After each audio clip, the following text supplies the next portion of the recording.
Hi everyone, welcome back to our second part on the video chat about social media and VP. This is Photomode Unplugged. I'm your host, Ruben. This is your host, Mick. And last time we ended up with Nico's comment.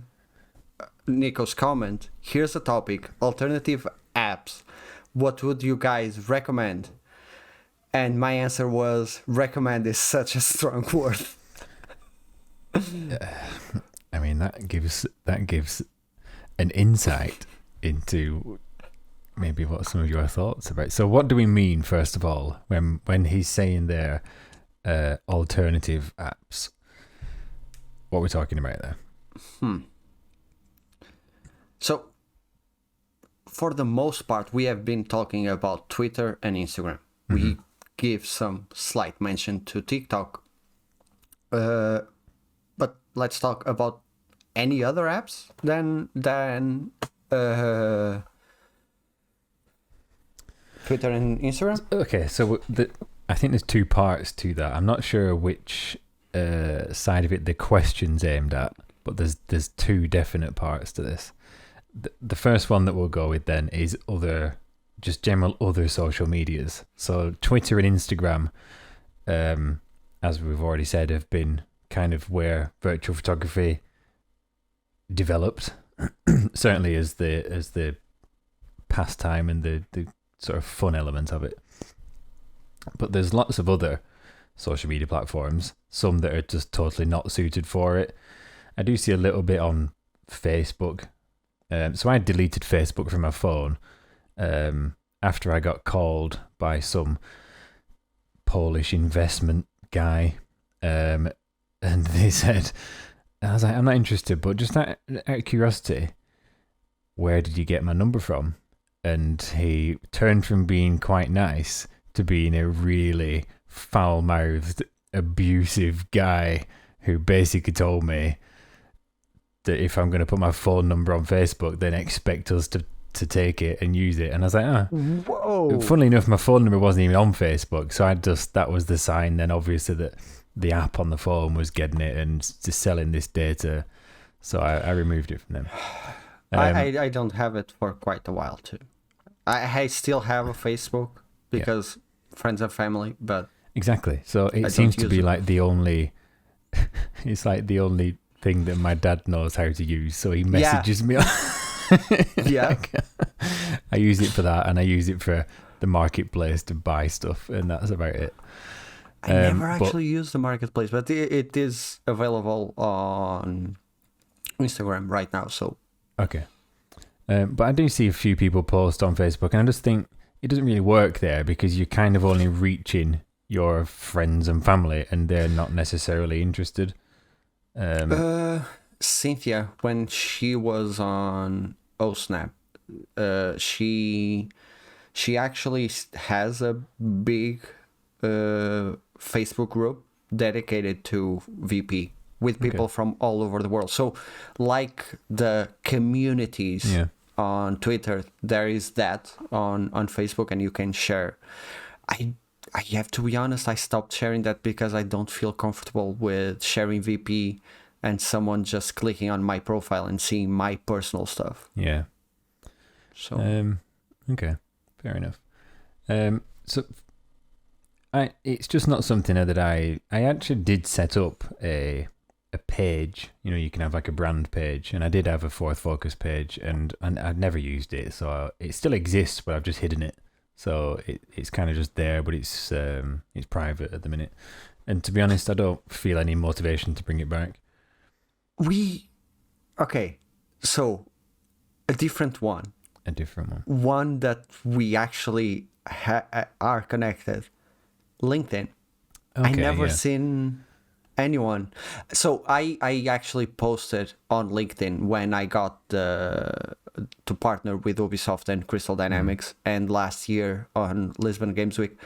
And that was literally the last time that I posted on LinkedIn, and the only times that I posted on LinkedIn. So if you want to do this as a job, do you think it's a good platform? I think it is, actually. LinkedIn kind of behaves similar to Facebook in terms of the layout of stuff there and the way posts are. But it is really, that's what it's developed for, isn't it? It's professional contacts. So if you are associated with someone that you've met from a company, you then see their second and third degree contacts as well. And it is quite good for finding, you don't necessarily get in contact with them, because choosing to make a relationship and then actually getting a conversation started are two very different things. Yeah. So I mean, I connected with a guy from Microsoft, the Xbox division, because while I've got a really great relationship going on with PlayStation, I've got absolutely nothing on the Xbox side. Now, okay, my branding is quite heavily PlayStation oriented anyway, but that was just a reflection of where I started from. You know, I've been a PlayStation gamer. That was the games that I was using. Now it's really a reflection of they're the ones supporting me. You know, so I by default I cover more PlayStation stuff because I get that. That actually gives me an idea for a future episode about how we choose the games that we photograph. Okay, yeah, that is a good idea.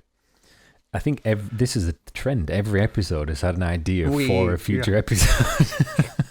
Somebody needs to be keeping a record of these. So please drop in the comment whenever you hear us say, in a future episode. Because we'll need the reminder. I actually got the idea I think it was the first episode that we mentioned Gotham Knights. Yeah. And neither of us are playing Gotham Knights. No. And why? Yeah. Will be. I've got it now.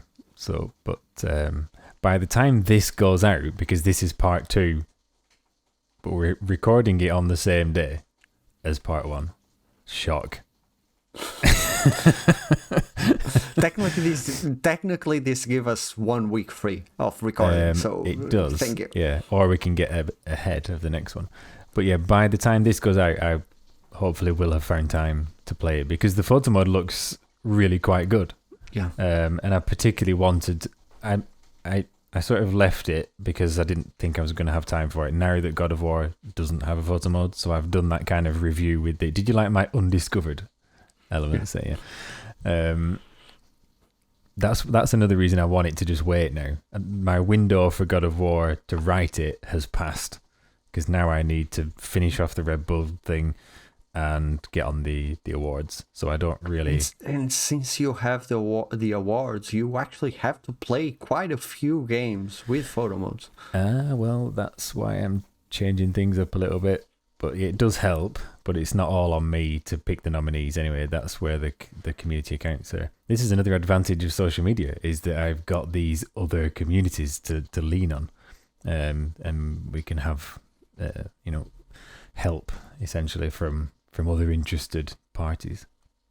But yeah, a lot of the VP communities will be helping to put together those lists of nominees. But anyway, this isn't about the awards yet. So LinkedIn, I think, is important if you are trying to make more connections in the industry. That's a lot of the time that's been my focus. I've never been here to generate the biggest numbers. I've never been here about reaching a certain following. That is totally viable. You know, if you're wanting to go down the influencer route, then yeah. I hate that term. But that's what it is. That's how. Yeah, I've been classified, and I've been, when Ubisoft reached out to me, the NDA that I had to sign was an influencer NDA. Yeah. So yeah. The reason that I think the negative connotation with it is, and it actually comes from Instagram, in my experience. And in fact, an example. Okay, so I went to Seattle. It was when did Ghost of Tsushima come out? It was the year before that, so it was either about 2018, 2019. Yeah, so it was 2018 that I was there, and it was nothing related to that. It was actually through work. We were at a conference, so trip to Seattle, great. And you know the Space Needle, the tower. Yeah. So there's a hill kind of up the back of the city, and you get a really great view over the city and of the Space Needle. So I'd gone up there with my camera, and it's kind of a viewing point really. And it was just coming up to sunset, and so I was like setting up, and there was these two girls with a dog, this like trendy looking husky dog thing, and a camera. And they oh, sorry, excuse me, do you mind just moving over there while we take this picture? And I went, well, I'm going to set up here, so you just carry on there and you'll be all right. And I thought, I'm not moving away from the shot that I want, so I'm just going to do my thing here. And they carried on, and honest to God, they must have took 100 pictures of each other. Just constant, the pausing, the pouting. Not my thing. And then I was waiting, the sun's gradually going, you're waiting for the right time. People keep coming to have a look, to just watch. They weren't even taking pictures, just wanted to watch the sunset. And they constantly kept shooting people off, pretending like they'd only just arrived. And the final straw was there was a guy with a little toddler, and he was walking the toddler along the wall. And he went, oh, sorry, excuse me, can you just move out of the way? Because we just need to take one picture. And it was this when they were going, take one picture. I'm like, are you having a laugh? You've been here for the last 20 minutes. You must have took 1,000 pictures of each other by now. And I said, if you're any good with your bloody camera, you'd have been done by now. You'd have already got a good picture. and it really infuriated me just because they were so selfish. And she went, do you know who I am? I've got 1 million followers on Instagram. I couldn't give a shit how many followers you've got on Instagram. Neither does he. Neither do they. And then they left, and the woman next to her just went, thank you so much for saying that. That's the kind of influencer that I hate. Yeah. Yeah, I know. But by now that I can't review games because I'm in a list of influencers. So yeah, that's my point of view on it. That's why I now hate the term influencer, and why I don't want to. Yeah, it's more the content. That term is really about content creator. So in terms of getting back into the gaming side of it, if you're to be given a review copy is for editorial opinion. Not just for content, so not just because otherwise it gets a bit out of hand as to who's doing what. There's an onus on why they give the copies out, and there's a different date for the previews. So Ragnarok, we had a first date for the previews, and that went to a very small number of really big websites. IGN's always in there. Then there was the review date, and you had a different embargo for each one. And the content creators' day is the day before release, so they will have got the game. They get it for free, which is still wonderful. Yep. That's still a great perk. But you're not given that. It's not encouraging them to leverage it for their own, following gain and things like that. That's why there's differences. But I prefer the term when talking about. We are getting way off topic, but when talking about gaming, I prefer the term content creator than influencer, because I think they are two very different, two very distinct stuff. Like, it's not the same. No, I agree. When you're creating content like we do, virtual photography, you are not necessarily selling the product. You are creating content. And influencers, they are influencing you to do something. Mm-hmm. So that's why often by being paid to there are names, there are different words for different things, and I hate when people mix up words and names and whatever. But we were on LinkedIn. Moving on. TikTok. I know you love TikTok. Do you want to give a bit of context why you don't like TikTok that much? Okay, well, there's a reason why I don't like TikTok, and there's a reason why I totally get it. The reason I don't like it is just, again, this thing about I just don't really understand nothing content. If there's no purpose, what I see of the stuff that gets big on TikTok, it's just kind of daft, pointless stuff. And I know that people just enjoy seeing stupid shit like that, but it doesn't feel like where I want to put my energy into. And on the other hand, so I've told you about this before. So she gets a mention every episode so far. Sam, her auntie, has a TikTok account, and I'm going to let you now look it up. So the name is at MyMummy12. That's MyMummy12. Oh my god! If you go to My Mommy, just type in My Mommy. Oh. She's the third account that appears. There you go. So you'll just see her face quite close to the camera. Holy. Yeah. So this is someone I know. It's a member of Sam's family. It's her mum's sister. And she created this account just for nothing. And it absolutely blew up. So would you like to tell the audience how many followers this account now has? 3.5 million followers. Million. There are videos here with more than 1 million views. Yeah. Oh. And she went into that with no plan. She still doesn't have a plan for it. She's not got a purpose. And that's the absolute antithesis of everything I do. I would never have done that, but it totally worked for her. So fair play, I'm missing something about TikTok. I don't know. I never. So I just put climbing videos and some VPs on here, and now the teasers for Photomode Unplugged. But I don't know. I'm missing.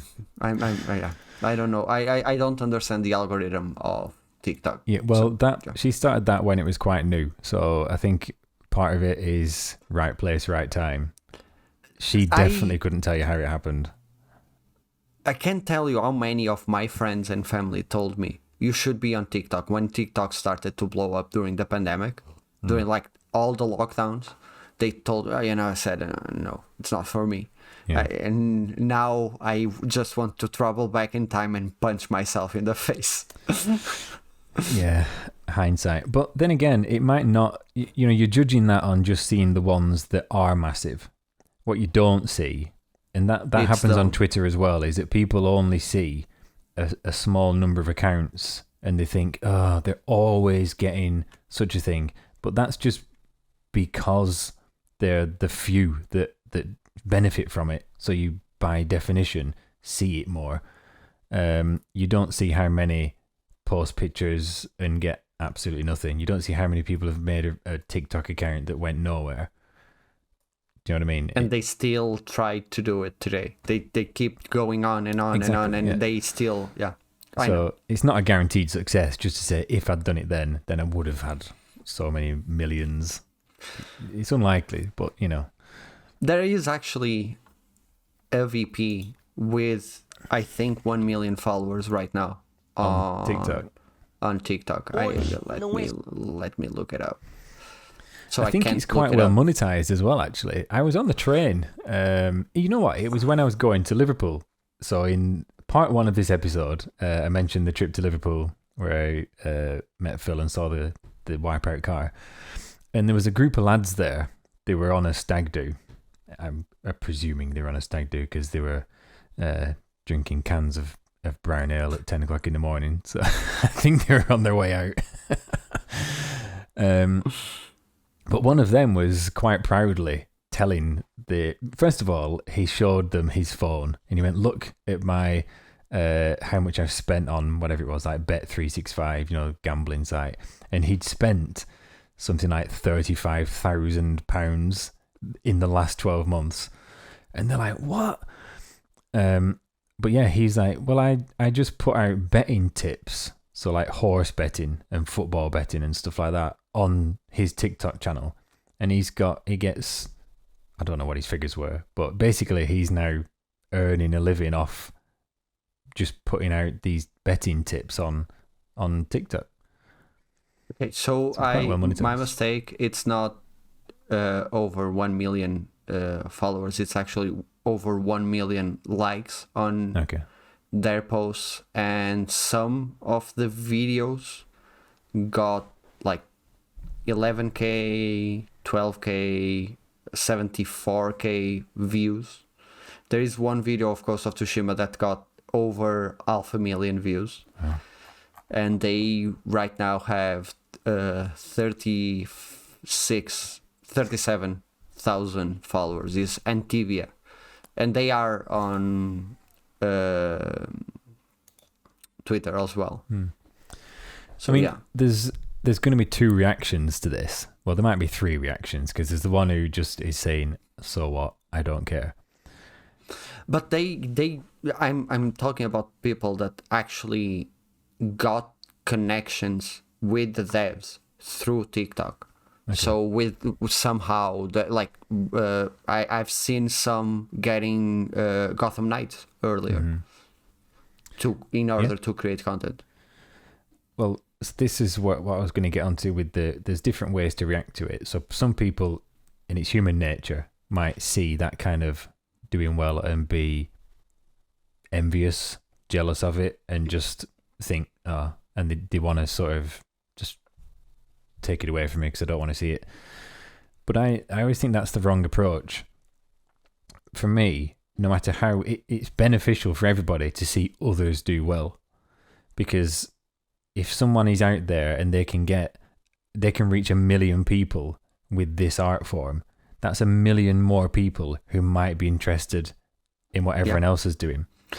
Even if it's just 10%, 1% of 1 million people start VP because they saw their videos, it's like a huge increase in number on our side.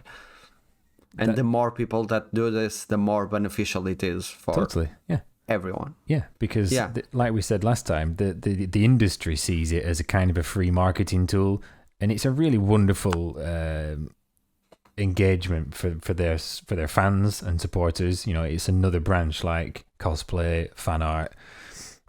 People doing VP have got this endless stream of content. The studios and the publishers love it. So the more people that do it, the more effort they put in to rewarding that, and also to putting it into their next photo mode. Yeah, you know, we saw a huge improvement over the photo modes because the community grew so much because of popularity. I've never understood this. I can't say it's a unique thing to VP. I don't think it is, but this sort of sense that they don't want it to get too big. And there are some, I know. They totally are. Or and I don't complaining know why. that it got too big, so they don't do it as often. There is that feeling, yeah. There's just because something becomes big and popular doesn't mean you have to feel the pressure to do it to the same level, to get the same numbers or whatever. You should just be happy for them. Like, I often study who gets popular and how they got popular, so that if it's something that interests me, I will do it too, or try to do it different to see how it works. Like, the first person that I saw posting without any hashtags. So there are 2 accounts that I know of that started with the no hashtags. The first one, I think it's Art of VG. It's a fairly old account, but they didn't even put the name of the game. They only placed, and they tagged the dev in the tags. And they got quite big with that way. And the other one that dropped most of the hashtags and now doesn't use it, it's Evie Photomode. And as soon as I saw that she was doing well with no hashtags, it was always my end goal to reduce the number of hashtags, only use the hashtag of the game, and then drop it completely. And as soon as I saw that she was doing well, I was like, okay, now it's the time. Now that someone else is doing it and I see it working, now it's the time. It was something that I was always afraid to take that leap. Yeah, you do sort of feel that you have to keep using all the tags because you think there's a perception that that's what makes the post visible. I actually think, and someone asked about the algorithms in the last part, and this is definitely an element of it, that if you keep changing hashtags or you use too many hashtags, it confuses the algorithm. You don't actually get known for a certain type of content. Whereas if you trim that right back, because you'll see a lot of the accounts that do grow quickly or become really big over an extended time tend to focus on one or two games. You know, they might be dedicated to yeah, I'm not thinking of you. Your growth is about obsession over social media.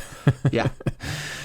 When people ask me for advice, I always am afraid to say, just spend all your living moments in it. It's true though. The more you put in, the more interactions you get back because you're shown to things. But you know, that side of the community accounts is comes into this a little bit. You know, like the retweeting accounts. I think their biggest advantage is for new VPs. They're a really good place for people to get into things because you've got, weekly themes and stuff to get involved with. They share like the moments of content, group everything together. I think it's a really excellent way for someone starting out who doesn't have any followers and any contacts and everything yet to really get into it and get the sense of community. There comes a point though where those tags and things don't actually benefit the person who's using them because if someone has the same kind of following as the accounts they're tagging, all you're doing is sort of retweeting it to the same people, and you're burdening your post with loads of tags that actually start to confuse the algorithm. So that's when you almost, it's like fledging. You know, you leave the nest, you leave the little community nest, and just make the posts their own. And I don't think the community should be upset about that. Yeah, that was what I was going to say. Sadly, I've some of the drama that I mentioned in the last episode was about me leaving the nest and stopped using their hashtags. So yeah, it is a process, and I do agree with you that it's very beneficial for new accounts. I just wish some of the hashtags weren't necessarily the name of the account. So basically, there are thousands of hundreds of people promoting your account when using the name of your account.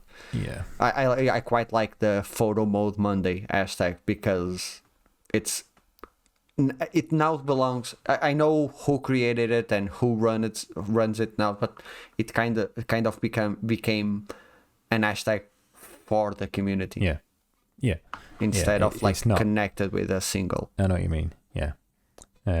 It's more of a standalone event, isn't it, rather than a brand or anything like that. It was a blast from the past right now. The VP Sunday, VP Sun, Virtua Sun, you mean? Virtua Sun, Virtua Sun. So that was Virtua Cam, which was Chris Carey, and I'd love to know what happened to Chris. We talked about this, about me inviting him to OSnap. I never got a reply back. No. So he doesn't even go on Twitter anymore. But I would love to know what happened to him. The impression I got at the time, and purely guessing here, was just that it was starting to take quite a lot of his personal time, and maybe, he had to make the decision as to whether you carry on doing this, because it especially running a dedicated account that is committed to doing weekly themes, daily shares, all that kind of thing. It's a non-negligible amount of time required, and especially if it's one person doing it. So if you've got to work as well, the time that that it sacrifices is your personal life and family time. And this is why some gaming people... time. And gaming time, yeah, more importantly, gaming time. But this is why some people can react quite, personally when things don't go well for them, because it's taking their life time is going into something. So when it gets disregarded or whatever, it's totally understandable. Yep. So another alternative app is Flickr. Yes. So Flickr's really interesting. Flickr has been around for years. Like, I can't remember when it started, like 2008. It might be even older than that. And it's been aimed at... It was actually developed kind of to support digital photographers, as in digital cameras. If you go and look on my website, there is an article about 2004. Wow. I should remember because I wrote it not that long ago, but I didn't. I forgot. I read that. Your article about it. But yeah, that was sort of made with the interest of people have moved from film photography when you would have 24 shots, say, on a roll of film. So you didn't take that many pictures because you had to buy lots of film and it become expensive. Digital cameras came out and suddenly you could take hundreds, thousands of pictures, depending on if you had a big memory card or whatever. And then you've got the problem of what do you do with all these images? So Flickr originally was sort of there as a repository for people to store and share. So it's got, like community groups and stuff. But it was really all about just giving some place for folk to put all of these images that they're accumulating, which sounds quite a lot like VP right now. People taking... I saw on Lem's extra live stream, amazing work on that, by the way. He hit his fundraising goal. How he has so much energy for a whole 24 hours. Red Bull and Monster energy drink runs in his blood. He doesn't have blood. It's just he's missing a trick by not getting sponsored by them for that. But he was showing his things, and he had like 7,000 captures from Fortnite, which is a lot more than I've got from any game. But people capture a lot of shots, and they need somewhere to put it. Now, Flickr, if you don't know, I know you do know, has recently launched a virtual... Go on, you're going to tell me something. I have over 7,000 photos posted on Flickr right now. Wow. Which means... That's not just one game, though. No, it's like... From the moment that I started VP, I had a Flickr. And I used it as a way to keep track of my journey. I can go as far back as Spider-Man in here. And yeah, this means that since I started until today, I posted over 7,000 photos. And that's not even all of the ones you've taken. Yeah. But yeah, so back then, Flickr was still aimed at real photography, digital photography or whatever. But now they include virtual photography as a type of content. So you can tag your thing as VP when you upload it, and you can find VP specific groups. It's a very different thing to Twitter as a social network, isn't it? It's more about archiving. Yeah, that's how I've always used it. I'm starting to get. I felt the difference once they announced and introduced. I started to get more comments on Flickr. So it would be like months even that I didn't even get a single comment. And now, since they changed, I think it was in August, they introduced this and I started to get, like, it's still very low, like 1 comment a week. But it's definitely more noticeable now. Yeah. Because previously they had as the category as screenshots. Yeah, which that's actually still a category. So now they've differentiated between the two, which is great, because there is a big difference between just screenshotting the game in action and composing an original shot. It's brilliant that you no longer have to kind of explain that to people, because the awareness is growing. And for someone like Flickr, you may still have to explain it to some people, but you know what I mean. There's an appreciation there now. It's crazy that the term virtual photography is the one, because there are so many people saying so many terms. Well, we talked about this. I think we did before. On your other show, didn't we? Yeah. I've only ever stuck with virtual photography. In-game photography or video game photography, I think, is a smaller branch of virtual photography, because virtual photography can cover more things than just games. It just means that the subject and the camera are essentially virtual, computer generated, whatever. So you could have virtual product photography. It's not a game, but it's still VP. Some people call it digital photography, which, I'm sorry, that's already taken.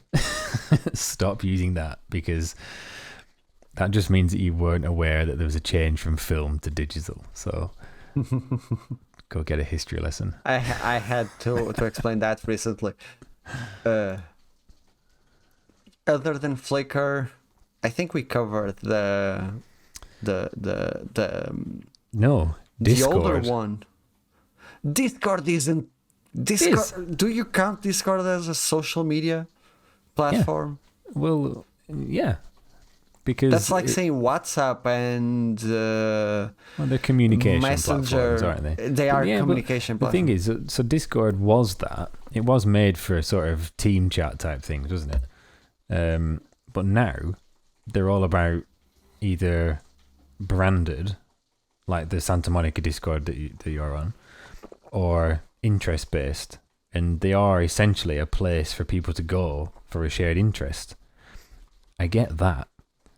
What I don't get about Discord is the organization of it. No matter how many sections you put, and I think I might have told you this analogy before, but I am going to use it again. I see Discord literally like walking into a room where there's 1,000 people already talking and just starting talking and expecting someone to talk back. It's just all at once, and I don't get it. That's every morning for me right now. I go on Santa Monica's. I don't care what everyone is talking about. I just go there. So, how was your day yesterday?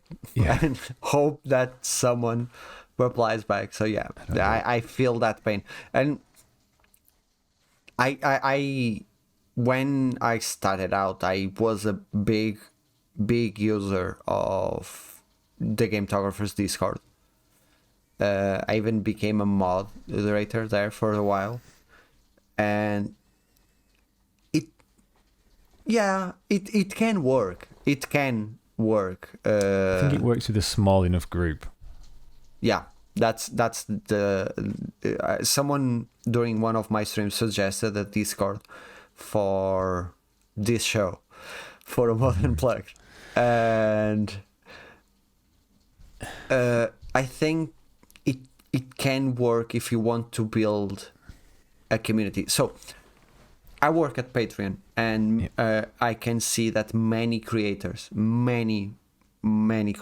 have Discord, their own personal Discord, their own personal server has a reward for supporting them. So I get why it's important for a specific content creator to have, so that their following would have that special interaction with them. I don't think for something like this show that would work, or me as Dotpon having one, because I don't keep anything away from Twitter, you've not got a tier or a gate or anything. Yeah. Like that works for creators. Like So if you want to see the video early, you have to be part of my Discord, and we will post it there. If you have a big enough following, I can get why that would work. I don't think it's the way to go on VP. We can. There's actually been a couple of news about Mastodon, a new app that is similar to Twitter, that you go there, and the big difference between Twitter and Mastodon is that you can create servers inside Mastodon, and your account is specifically connected with that server. Okay. And as soon as I heard that, I said, okay, this is not for me. Because I don't want to be tied to a specific server and only see the things that I have an interest in. Yeah. And that's the problem with Discord. It's very easy to like give the mob mentality when you are only surrounded by people that think like you, that have exactly the same interests as you. I want to see everything from everyone, even if it's a discourse. Oh, that was slick. Well done. Yeah, I mean, you're dead right, though. Even in just a creative sense, if you only ever do the same thing and you only ever see the same thing, you're never going to expand from it. But if you see totally different styles, you can only grow. So, yeah, that's a general thing. Now, this also leads me to the other side of alternative apps. The VP-centric apps. And that's why I very much am on the fence about them, because I want to see other stuff on social media that isn't only VP. Yeah. Okay, so this is the part that you were referring to when you said recommend is a strong word. Oh no, I any social, like, I wouldn't necessarily recommend any other social platform, because imagine if I said go to Instagram, it's great there, and the experience isn't great there. Yeah. They will blame me. That's what I don't want to happen. I don't want to recommend anything. It's because you've got such influence. I was going to. I don't want to be an influencer about anything, about like literally anything. Well, then just carry on. Oh, go ahead. No. I will leave this one to you. Okay, so you have a list. The VP. There's quite a few of them now. We're not like specifically pick them out for any particular reasons. But yeah, there's quite a few of these. You said VP-centric apps. So essentially what's happening is that there's different people starting to create apps or sometimes websites that are tailored specifically as a place to share virtual photography. Now, I'm also a little bit on the fence of this because to be honest, what's the main factor in it for me is what's the motivation for them to do it. Do you know what I mean? Like, why are they wanting to create it? So everyone will tell you it's because they want to give people who do this thing that they also love a dedicated place that's bigger and better and got more features and gets rid of all the negative things. That's not necessarily why they're doing it. Isn't that the pitch that Elon Musk is saying about Twitter? I'm going to make it bigger and better and get rid of everything bad about it.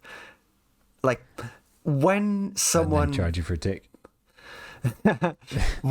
When someone oversells their product... I worked in sales for a very long time, selling products that I really believed in and products that I didn't, but I had to put food on the table. So I know a sales pitch when I see one, and I don't like any sales pitch at all. No, especially when it's totally out of the blue. from maybe someone that you've had no engagement with whatsoever. You've never even really seen them around the community that they're supposedly here to create a thing for. And there's I mean, currently there's, I think I counted about 8, or it was 8, different apps and sites. Some have come and kind of gone away again and just sort of paused. Some are still doing quite well. But the key difference has always been the way that they first approach people, for me anyway. So I've had you get a lot of them get in touch with you, and you know they sometimes it's kind of wanting advice, and that is a brilliant way to start and getting in touch. You know, that trying to learn what would benefit me or what would benefit other people, and then the fact that they're willing to take on that kind of feedback and clearly making something with that in mind. Go on. I think we both had video calls with someone developing one of these platforms. Yep. Asking for advice, not necessarily do you want to endorse it or do you want, or I'm going to solve all of your problems. No. It was the other way around during those. It was very much was. Okay. Yeah. Tell me what can I do for you. Exactly. And how I can improve. Tell me what you don't like about this platform. Tell me what I don't like about what you don't like about that platform. Tell me what you like. Yeah. What would it be nice if you had that kind of thing? And that's the approach that I always, for everything, for anyone asking, DMing me, asking me for something, if they are asking in a way that they want to learn, and they don't want to sell me something, I'm completely fine with testing things out, with helping them out. I'm not really a big fan of buying stuff, so especially not when you've just been kind of cold called about it, you know, like, hey, dig on this right now. It's the most amazing thing. And it's completely night and day, the difference between that kind of approach, which, like you say, is saying, tell me what you would like in a thing if I was to make it. Because at that time that we had those conversations with that particular developer, the thing didn't even exist yet. It was in progress. So that was really early on. And it was nice to see it develop the way it did. The other extreme is something that literally just appears out of nowhere. There's lots of colourful graphics, and then there's just bang it, and you can tell a copy and paste DM a million miles away, same as an email. There's nothing personal in there. It's all just generic. You can tell it's copy and pasted to everybody. I'm a big fan of your work. I know. Whatever, you know. Now, I still try and give some genuine feedback. And, you know, if it's someone claiming to have made the only one of something, the best one of something, then I'll say, not to try and put them down, but just to say, great that you want to do this. Here's some other ones that are already out there that you might want to be interested in, you know, because you can learn from what they're doing and you trade ideas, etc. So it's kind of try and put them on to the people that are supposedly doing the same thing. And then sometimes you either don't get a response, or you get like this disrespectful response, as though I'm supposed to have been amazed by the thing that you were doing. I was like, well, I wasn't amazed because there's already another 8 or 9 of them. You know, why are you trying to push it so hard? Because that's another thing that they often come with, is some big claims or an improbable contest, or, you know, like a really quick, easy contest. Just throw some money at something.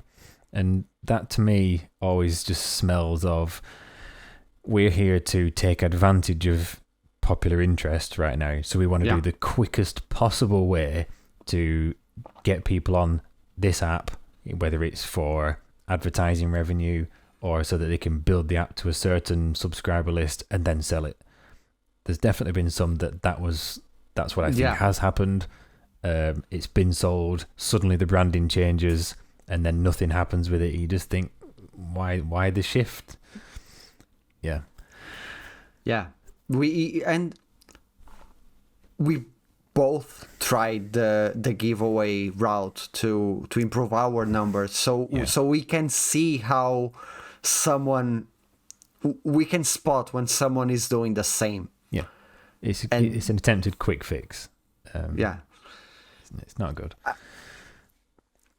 But I also have another reason that puts me off this kind of app in a way, and even if it's with the right intentions. And like you said, it's that getting cornered into not seeing a broader space. I think you should be sharing your work for as many people as possible to see. So, like we said, the 1 million people that saw that guy's video and didn't know what VP is, they wouldn't see it if it's a VP only app. Exactly. Yeah. And not only that, but if it's a closed app with, like, some of them have the content on a website, and then if you're not a member, that's okay. You can still browse what other people have uploaded. And that's good, because that helps to generate the interest, because that's actually putting it out to a wider audience. These are a closed app and essentially a captive audience. I genuinely do not think there's a benefit for VP there. They're saying that they might offer better features and whatever, but you're not getting a better audience. And I think that's actually why they will probably all struggle, because if you can't generate a large enough audience, the motivation for people to share the work isn't there. That's largely what it comes down to. Yeah, and we hope not, but if the community stops growing at a point, it means that app has a number. It won't grow past that number. Yeah. So it's Have you ever tried any? So the one that we that one we talked about, but that was not an app. That was a web-based one. Yeah. So I did create a thing on there, but I didn't stop using it because it was bad in any way. I struggled to get into the habit of putting stuff on a new thing. It's same with my Flickr. I've made a Flickr account, a new Flickr account for. Yeah, I saw that. I thought about that. I've put I don't know, like 8 pictures on it or something. I just forget about it because I've got so many things on. I don't stop and think. I do an habit of, if I don't post on Flickr for a while, on Sunday, I take like 15 minutes out of my day to go to my Flickr, see what I have posted, go to my Twitter. If I have posted on Twitter and not have it on Flickr, I will just upload it really fast. Yeah. I don't use tags or anything. I just place the name of the game and move on.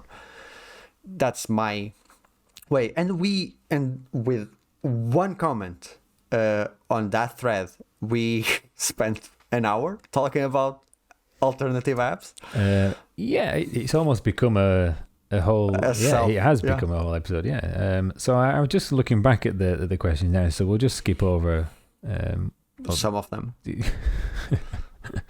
We'll have a look at what else is on here. So this one's interesting. I think one of them is interesting, but you saw another. So go with yours, and I will go with mine, and we will close off with those two. So this is from Sagar Kohli. I've seen many of my VP friends gradually disappearing from social media. Now, he's mentioned it specifically on Instagram. Doesn't know the exact reason, but for sure there is some extent that we start lacking our creativity, which leads us to taking a break and never coming back. He's mentioning maybe an algorithm thing, but I think he's got a point there about people kind of getting fed up of doing something, and that's not the fault of VP or any game or any Photomode in general. That's just kind of the way people are. Inevitably, you get tired. If the trouble with doing it on social media is there's this expectation that you've got to keep doing it all the time, and social media punishes you for stopping doing it, and then it's harder to pick. If you miss a few days, you post again, and the numbers are lower. It's just the psychological deterioration of what you're doing. But you can't expect everybody to do it for the whole life. That's it. That happens in everything. You started climbing. Next year, you might have given up climbing. I used to go climbing. I used to love bouldering. The trouble why we stopped it, I can't remember what grade we were climbing. V7s, I think. The grading will be different in your country. It's not. It's the same. Okay. Yeah. That's how much I know. I didn't know if it was international. But a good friend of mine got really into it. And he climbed way ahead of us. And it took the fun out of it for the other two of us, because what started off, we were all at the same level working out together, he would just breeze through, and we were like, oh. So he still does it, and we give up. I definitely seen some VPs, like close friends, VPs that are really close friends, that happened. That one of them would just like post every day, interact with everyone, and grow up really fast, and then you see the others gradually disappear. It's weird because when you've got someone at the same level and you're doing it together, there's that kind of camaraderie about it, and you keep each other on it. But when one leaves you behind, maybe it's more difficult to keep at it yourself, isn't it? It's just human nature. That was a really good metaphor. I also I never took a break from ever virtual since photography. Ever since I might not take photos. For instance, in the last 2 weeks, I didn't take photos. I was too busy. But I never stopped posting. Like, I might skip a day. Usually I don't post on Sundays, for instance, but I'm still there commenting on stuff. Yeah. So I never really took a break. Weird. Do you feel you need a break? When I feel that I need a break, I do what I think you do. I post and leave. Oh, that's not a break. That's my routine. Yeah. But that's my break. Yeah. So so go on. You had another question. It's from Danny Lyon. I got a question I'm curious about and haven't really been seeing anyone bring it up. Would either of you ever consider paying into the blue check mark? And if you saw VPs in the community get verified, what's your personal opinions on that? So we both tried the verification route before. We did, yeah. And we got denied. We both failed. So anyone who's not tried to get a verification, the rules are, well, for a long time it was just closed. And so I wanted to try and get one when it reopened. Not just for vanity, but because I've built my account to support a website, just as sort of future-proofing, if you will. I wanted to show the official one. So that's what it's for. But yeah, the requirements are really quite extensive. So to do it as a business, you needed to have a stock exchange listing, you need to be on Google Trends, or you need to be and this is a really vague one, it was like top 0.1% of followers in your geographical area. What even is that? So, and that's the same for content creators. Yeah. So for the content creator route, you have to have at least 3 articles written about you in the last 6 months. You need to have a large following, and one thing that helped was the hashtag create an hashtag. So technically I didn't have the last one. I did, but I didn't. But I had the others, and I even. Well, you don't know about the following though, because there's nothing to tell you. That's the thing. There aren't that many big followers in Portugal, like big accounts with a large enough following, especially gaming wise. But it didn't say anything about it. It has to be relevant. Yeah, it doesn't. Which means that I don't have as many followers as the president of my country. Like, as a celebrity, because I'm a content creator. I'm not a freaking actor. It was weird, and it was nice to at least see what the requirements were. So I tried both. I followed it through, and when I got to points like, I need a stock exchange listing and this and that, the other, so I can't do that. To do it as a journalist, as a freelance journalist, that means you work for a big news outlet that's already verified. So I couldn't do that because you're trying to do it for your own outlet, and the content creator one just didn't have the following. So it was interesting just to see the reasons why you can or cannot get it. No. The question was whether we would ever pay for it. No, not even considered. It just that's the wrong face. You shouldn't be pulling that. No, were we already recording when I said this? I don't know.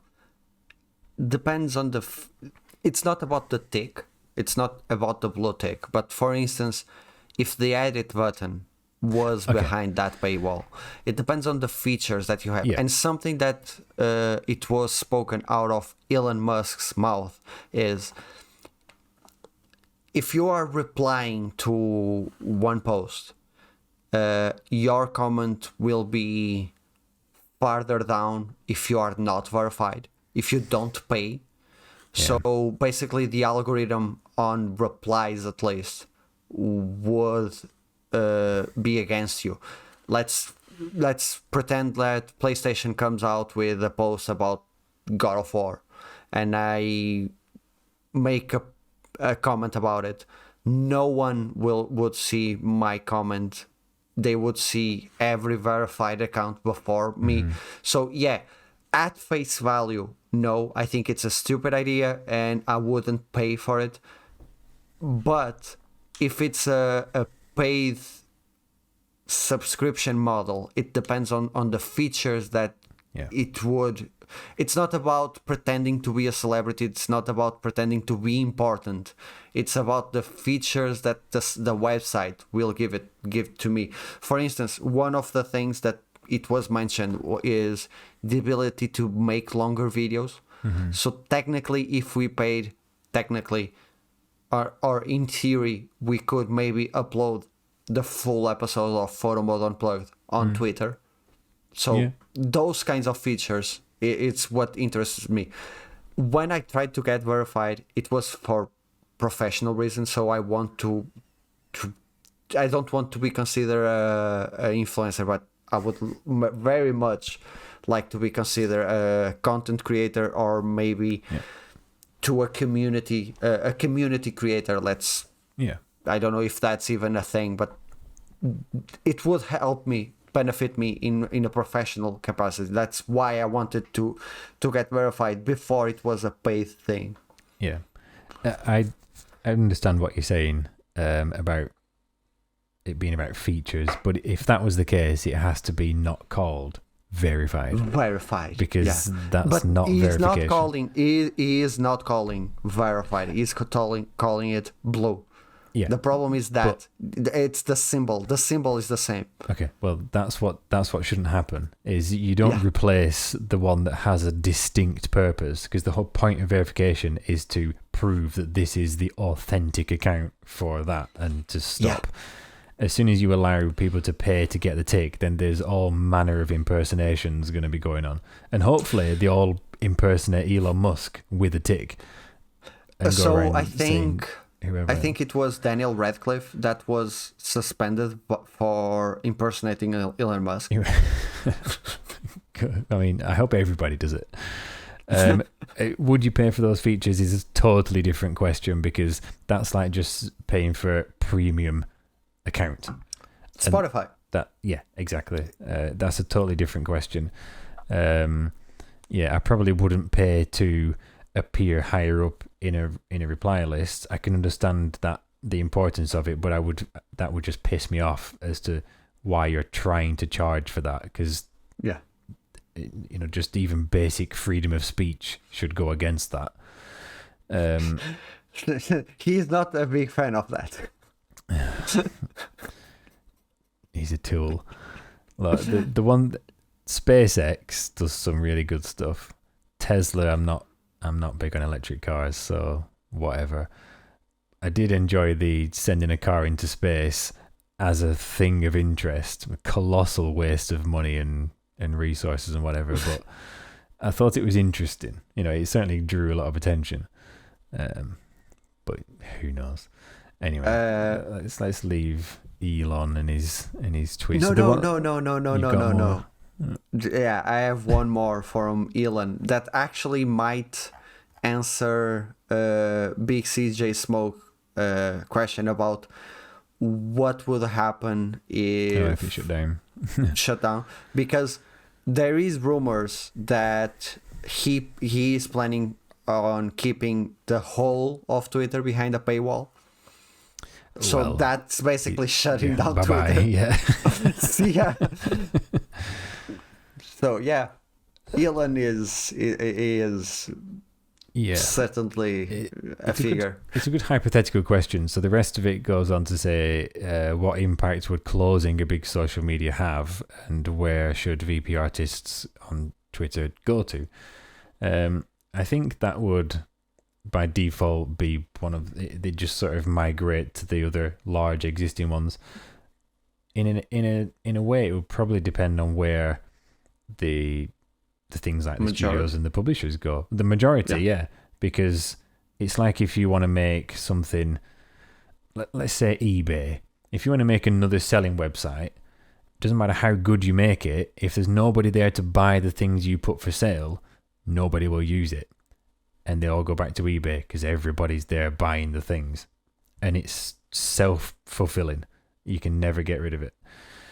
So where the biggest audience is will be it, and the biggest audience will also be where the official account, the verified accounts are. So it would depend on really where the studios and the publishers, that's what people are interested in. They're the ones who make the games. It depends on what they do. I think Flickr would be a good one, just as creating a portfolio, if you will. So if you've lost, let's say Twitter got deleted and you lost all of your timeline and everything, putting that on somewhere like Flickr would be a good idea. The problem of Flickr is the paywall. It's 1,000. Yeah, 1,000. 1,000 pictures, and pictures go boom. Yeah, I have no idea. Well, I really. It's not going to happen. I don't have any suggestions, any recommendations. I don't have anything. If Twitter ceases to exist, I will be at a loss, because there are a lot of people that I only interact with over Twitter. So I would probably, like you said, follow the devs, follow the brand accounts, but there are still some people that I would be sad to stop checking on them. Yeah, definitely. I mean, that goes back to what we said, didn't it? Just of the people we've met and because of this, and it would be a big shame to lose that. You just need to change the FordFocus.com into a social media platform. I can add a forum module, just discussion forum. And I added it to the website on a private page just to test the software, just to see what it was like. And it, even though it was not visible anywhere on the internet and never shared a link to it, it started getting spam bots. And I was like getting emails. I love the internet. And they were posting, like advertising their bloody, steroid pills. And I'm like, how have they even found it? I couldn't believe it. So I don't think it's a good idea. So yeah, this takes us to the end. Is there anything there else? Was one other. There was Jack. Jack asked a double question. I think we may have kind of already covered it actually. Most of it, yeah. So how to manage the negatives of social media. We covered the negatives. And whether that be composing or editing, a lot of emotions are involved at times. Definitely agree. People put a lot of their own time and energy into it. So sorry, Jack, we didn't really do your question in one go, but we did it throughout both of the episodes. So you've got to watch all 2 hours and 20 minutes, which you will anyway, I know. And how do you deal or have dealt with low interactions? I still deal with low interactions. It's frustrating, but you just accept it. Low is relative, like we already said. What I see I don't have sunglasses nearby, but I wanted to do I don't deal with low interactions kind of thing. But I've seen a drop. Yeah, I've shown you. I have seen quite a drop since I stopped spamming so much comments on everyone's whatever. I've seen quite a drop. I learned to live with it. Well, it's not just living with it. You've got to assess, what do you get out of it? Yeah. Like, if it's just that you, like I said, having notifications on for all, if you've got notifications on for every like and every retweet, and you want to change your habit, first thing you should do is turn those off, because it's that you post something and you're waiting then for the notifications to go off and going, oh, why has it not got likes these times? I've heard of people who will delete the post and post again at a different time, just so that it gets, instead of just let it be. If you turn those notifications off, the anxiety over waiting to see whether they come also goes away, because you can't do anything about them. Something that I quite like on Instagram is that you can turn off the number of likes that you see and the number of comments, the number of interactions. Sadly, that doesn't seem to be a thing on Reels. So the TikTok version of Instagram, you can't turn them off yet. But I started to like posting VP more once I stopped seeing everyone's numbers and everyone's on Instagram. I wish Twitter would like add that feature. Yeah. I agree, because that's just another method of taking your the focus off it, if you will. But yeah, turn all those things off. Don't worry about it. Post the thing that you are interested in, because honestly, I would rather have one comment from anybody, to be quite honest, than 1,000 likes. It takes nothing to just press the like button. If someone stops and looks at a thing for long enough and then is moved enough by it to come and say something, I don't just mean the usual amazing as always, proper meaningful comments where you can tell that image has had an impact on them or has made them see something that you wanted to convey. That's worth more than any number of likes. I agree. Yeah. I use you as my motivation to when my numbers drop really low, like lower than what they usually are. I use you as a motivation and think, well, if he's struggling for how many years with like numbers and he still gets the chances that he gets, I don't have to care that much. Yeah, it's worse when, like Gaming by Frame said, you are talking for an empty room. You get one like, absolutely 0 views. Totally. Because what I might think, see a blog post that only gets 20 interactions, you might think, oh, that was disappointing. When even compared to my own posts, I can post some pictures that get a couple of hundred, and you think, I wish the ones that went to the thing I spent more time on got that. But yeah, 20 interactions to some people is like, I wish I could get 20 interactions. So don't be complacent. that's a good advice and a good note to end on. I think maybe? It is. We've gone. These are our 2 longest episodes each. Yay! So what we took from this is we should ask the community to send us leave questions. us more questions. Yeah. Because they cut out our work for us. I don't know about that. It definitely helps to cover a broader spectrum of the topic, I think. And this was the perfect topic to do it with, to be honest. Yeah. So, yeah, good job. So, I have no idea what other topics we might ask, but if we do, please leave a comment on the post. Leave us your questions. But for now, after a long time recording, this has been all. Bye.